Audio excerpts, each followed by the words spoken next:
Hello, my name is Frank Christensen and I'm the coordinator of officials for IFAF Europe. This is the second of 2 training tapes dealing with personal foul chop block. In this tape, we're looking at the running backs. So typically a running back will go low while an offensive line player rather, goes high. And we'll have a look at who needs to see this and how we're going to handle these situations. But before we get to the game film, let's have a look at what the rulebook and the MOFO have to say on this. In the rulebook, we go to Rule 233, chop block. And Article 3 says a chop block is a high-low or low-high combination block by any 2 players against an opponent who is not the ball carrier, anywhere on the field, with or without a delay between blocks. The low component is at the opponent's thigh or below. It is not a foul if the blocker's opponent initiates the contact. And then we go to Rule 9.1.10 that simply says there shall be no chop blocking. No exceptions, no nothing. Compare that to 9.1.6, the low block that has a whole array of different exceptions and when can you block and when can you not block and how can you block. For the chop block, there shall be no chop block. In the MOFO, we go to section 3.3 on contact fouls. Number 16 says, it is not a foul if either the high or the low player involved simply brushes past or makes only slight contact with the opponent. There must be force enough in each block to change the velocity of the relevant part of the opponent's body. And then it repeats, by rule it is not a foul if the defensive player initiates the contact. And that was the theoretical part. Now let's have a look at some game film.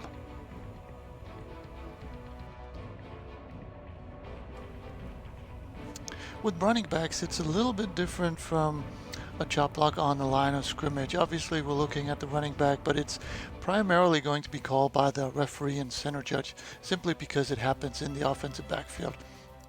And in terms of reading it, once the running back goes forward like this in a pass protection, very unlikely for him to meet a lineman, defensive lineman or linebacker coming full speed up high.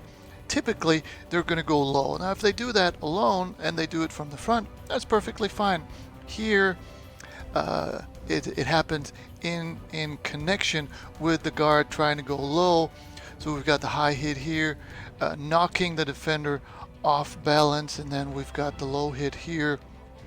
And this is a chop block correctly called by the referee. Now, you may ask how low this low hit is.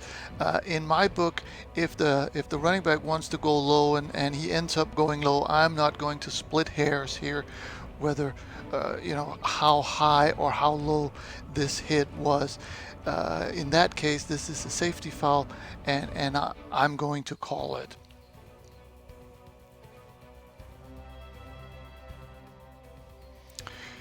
In this example, the running back and the left tackle will combine for this.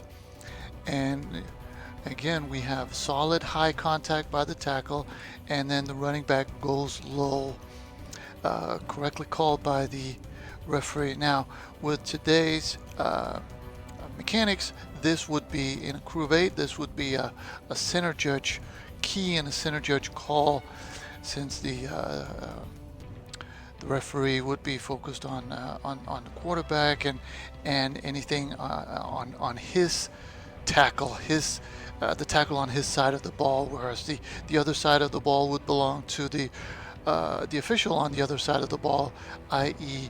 the center judge. But a correct call for a chop block with the running back.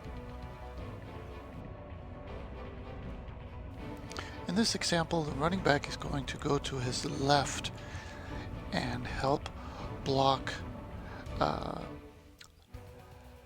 the defensive lineman coming around. And again, as in most cases the running back is going to go low. Now we have high contact by the tackle, and the reason I like this for a chop block is that the defender and the tackle are engaging each other, and they're using force to and part of that balance to negotiate each other, and that's why I think the high contact is big enough, combined with the low tackle or the low contact by the running back.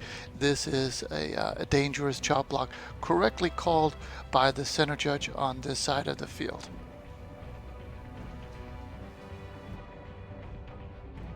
Before we move on to legal plays, here's the last chop block with a running back, and this is actually a running play and not a pass play. So it's not happening in the backfield in pass protection, but rather the running back, the fullback, is going to come out, but again he's going to go low while the linemen go high, and in this situation I'm thinking primarily the wing should be looking ahead of the runner. Possibly even the referee should be looking at this in front of the runner, so that we get this, because we do have solid high contact by the tackle and also low contact by the runner. This should have been called. As we're turning to the legal plays, we're of course looking at the running back, but in this case also the center. So here we go. I think this high contact was a good attempt, but it just isn't enough for me. But once we get the low contact here, the linebacker is fully engaged in the low contact by the running back. So I don't think the high contact had any impact on the defender. So in my book, this is not enough high contact that we want this called, and therefore it is a legal low block. In this example, we're looking at the fullback and then the guard, and again we'll see it's the running back who goes low, but in this case, even though the guard tries to come over and help, I just don't think there is enough high contact. There's solid low contact, but the high contact by the guard has no bearing at all on the defender or how he goes flying. So I think this is a legal play. On this play, the running back is going to demonstrate, and we do need contact for a block. Here he certainly tries to go low, or he does go low, and he tries to make contact, but he fails because of the athletic move by the Swedish linebacker here. So no contact, no foul, no chop block. On this play, we're looking at running back A37 on the right here, and combined with the guard, the tackle, he's going to do that. Now, I think this is a legal play. That there is high contact there, obviously, but I don't think this is low enough or forceful enough. Now, compare this to the very first clip we saw where the running back,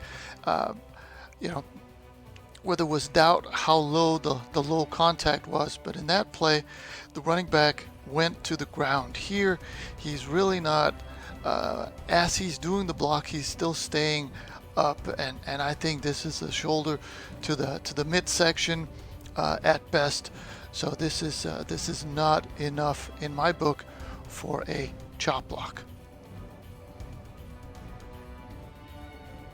In this last play, we'll again see high contact by the lineman, and then the running back with low contact. But here, the reason I think this is legal is there's just enough or too much or enough time between the high contact there and then the low contact. Again, the defender has time to completely concentrate on the running back's low block, so we don't have that combination block that makes it so dangerous for the defensive player. So high separation and then low. I think this is enough for a legal play. And that was the training tape. I hope you found something you can use on the field.